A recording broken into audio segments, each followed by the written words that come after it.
This is a 1953 Lussy auto scooter.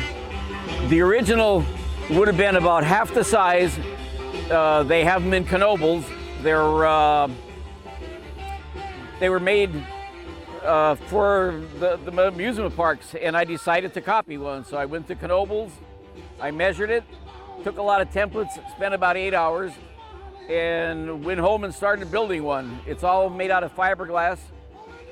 The undercarriage was built out of a car on the back end, the little Chevrolet car.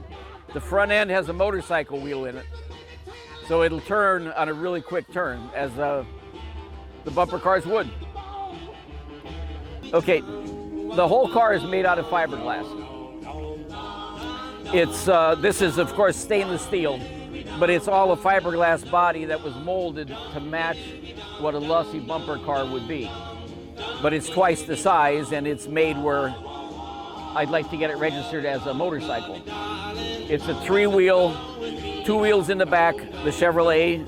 The front end has a single wheel as from a Harley Davidson. And then the steering is connected into the wheel with some gearing so that you can control how it steers like a car. The bottom looks like a bumper, but it's really not a bumper. It's just black fiberglass to make it to look like the bumper car would. And the steps fold in and out, so when you're going down the road, you don't have to have the steps hanging out.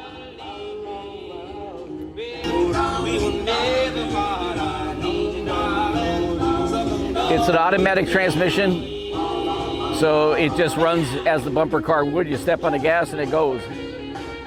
Of course, the original bumper cars were all electric. So I have the pole in the back, would be the one conductor of the electrics for the bumper car, but of course on this is just a fake.